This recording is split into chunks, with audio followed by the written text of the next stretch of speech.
दोस्तों नमस्कार, स्वागत है आप सभी का बेखबर के इस एपिसोड में। दोस्तों, ईरान, इजराइल, अमेरिका की लड़ाई तो भाई परमाणु हथियार को रोकने के लिए शुरू हुई थी, लेकिन अब ऐसा लग रहा है कि ये लड़ाई हार्मुज का रास्ता खोलने के लिए लड़ी जा रही है।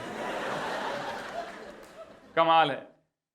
ट्रंप भाई रोज दवाई की तरह धमकी दे रहे हैं, एक सुबह खाना खाने से पहले, एक लंच के बाद में। देखा जाए तो दोस्तों, ट्रंप की हालत नाराज फूफा जैसी हो गई है, जो मानने के लिए तो भाई तैयार हैं, लेकिन मनाने के लिए कोई तैयार नहीं है। ट्रंप का यह कहना है कि ईरान मुझे सुप्रीम लीडर बनने का मौका दे रहा है, लेकिन मैं नहीं बनना चाहता। कमाल है। मुझे तो लग रहा है कि ट्रंप भाई इस स्टेज पर है कि उनको जल्दी से जल्दी मना लेना चाहिए, भाई कोई मना इसे। और मैं तो कहता हूं कि मोदी जी के पास सबसे सही मौका है। वे ट्रंप को इस समय समझा करके वार रुकवा सकते हैं, और वो वार रुकवाने के बाद में हिसाब भी बराबर कर लेंगे कि उन्होंने भी वार रुकवाई थी, मैंने भी रुकवा दी है। लेकिन भाई मोदी जी तो मना नहीं रहे हैं। पाकिस्तान से असीम मुनीर जी ने कहा है कि वो ट्रंप को मना सकते हैं। भाई पाकिस्तान में कॉन्फिडेंस अलग ही लेवल का होता है, चाहे क्रिकेट हो या युद्ध हो। मतलब लोग बात करके भी खुश हो जाते हैं यार। इसीलिए दोस्तों, पाकिस्तान भारत से आगे निकल चुका है। जी हां दोस्तों, हैप्पीनेस रिपोर्ट के अंदर भारत जहां पर 116वें नंबर पर है, वहीं पाकिस्तान 104 नंबर पर है। हम पाकिस्तान जितने भी खुश नहीं है भाई। हम इसलिए खुश नहीं है क्योंकि हमें उम्मीद है। हमें चाहिए बेहतर सुविधाएं, अच्छी सड़कें, ईमानदार नेता, बढ़िया सिस्टम। अब ये सब तो हमें मिलता नहीं है, तो हम हो जाते हैं दुखी, और पाकिस्तान हमारे ही दुख से और खुश हो जाता है। उनको लगता है कि मजा आ रहा है, देखो देखो भारत के लोग दुखी हैं, उनको सुविधाएं नहीं मिल पा रही हैं। और भारत में दोस्तों कुछ भी कहो, लोग छोटी छोटी चीजों में खुशियां ढूंढते हैं।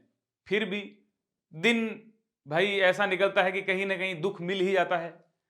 अच्छे दिन लाने के लिए जयपुर में लोग किन्नर तक बन गए।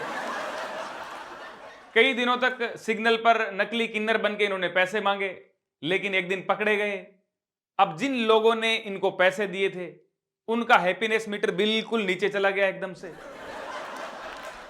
हाँ, किन्नर बने थे उनका तो जाना ही था, इनका इसलिए चला गया कि इनको लग रहा है कि भाई अब वो दुआ के बदले जो पैसे दिए थे, अब दुआ कैसे मिलेगी। भारत में लोग यहां इधर उधर गुटखा पान थूक के ही भाई इतना खुश हैं कि उस खुशी को नापने वाला आज तक दुनिया में कोई मीटर नहीं बना है। दुनिया में भी ऐसी खुशी कहीं नहीं मिलेगी दोस्तों, आप कहीं भी चले जाइए। चाहे यकीन नहीं होता तो दो गुजराती भाइयों से पूछ लीजिए। नहीं नहीं, उनकी बात नहीं कर रहा हूं भाई, मैं किसी और की बात कर रहा हूं। लंदन में पान गुटखा थूकने पर गुजरात के दो लोगों पर 3.5 लाख का जुर्माना लगा दिया गया। 3.5 लाख का। दोस्तों, फिनलैंड भले ही खुशहाली में नंबर 1 देश होगा दुनिया में, लेकिन इन दोनों लोगों से पूछा जाए तो भारत ही सबसे खुशहाल देश है। दोस्तों, वैसे इस जुर्माने के हिसाब से देखा जाए तो भारत में अगर जुर्माना लगना शुरू हो जाए तो मोदी जी तो क्या, हम लोग मिलकर के 1 महीने में भारत को विश्व गुरु बना सकते हैं।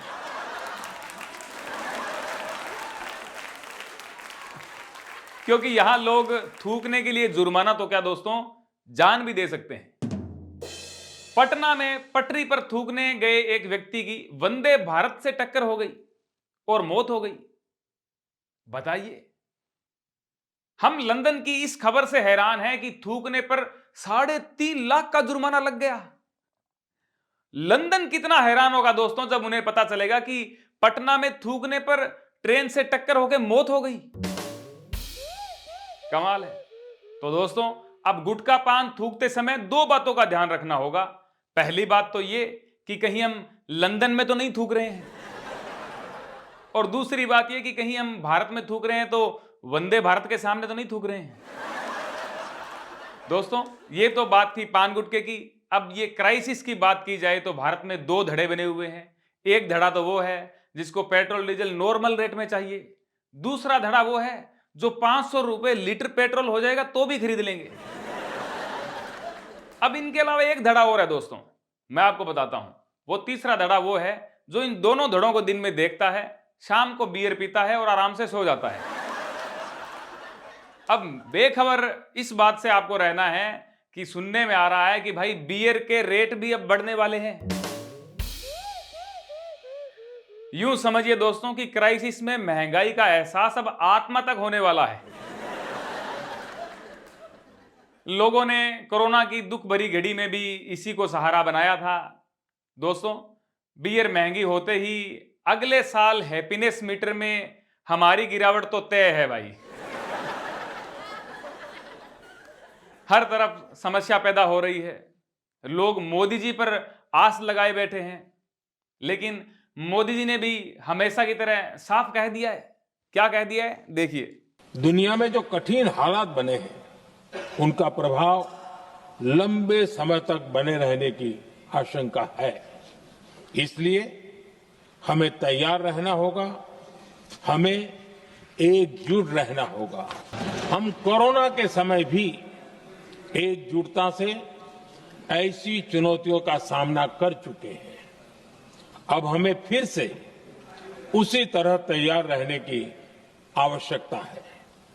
धीरज के साथ, संयम के साथ, शांत मन से हमें हर चुनौती का मुकाबला करना है।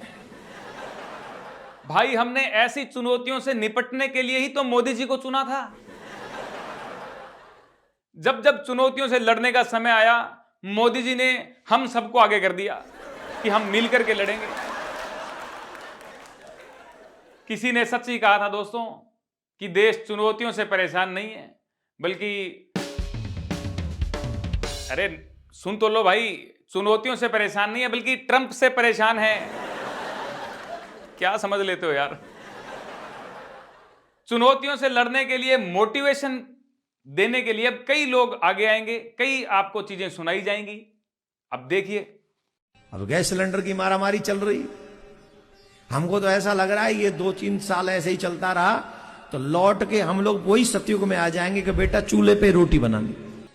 जो चूल्हे की रोटी होती है उसमें कोई भी दुर्गुण नहीं होता, गैस की रोटी में दुर्गुण आ ही जाएगा। फिर सरसों की लकड़ियां के भी रेट बढ़ जाएंगे, कंडा के रेट बढ़ जाएंगे। आहा, हे भगवान लीला करियो भाई बंसी वाले, लीला करियो।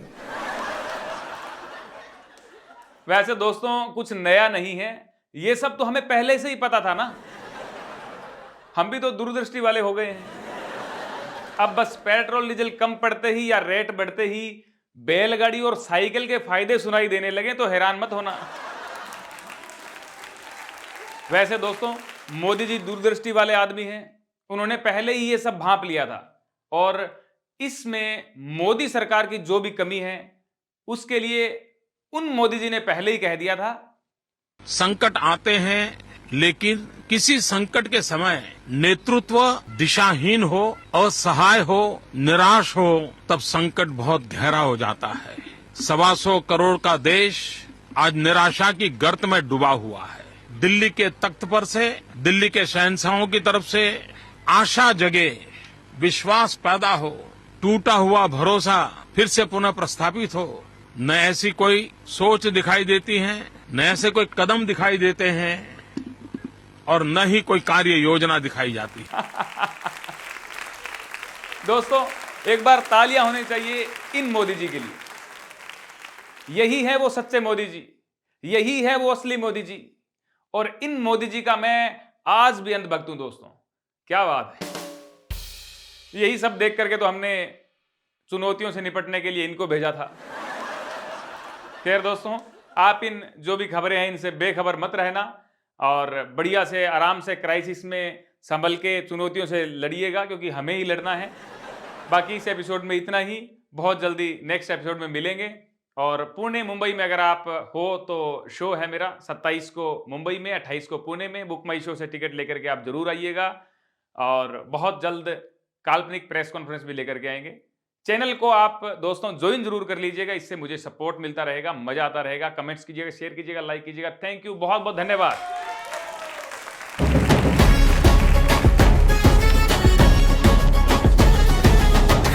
सबको है पर खबर से है सब बेखबर।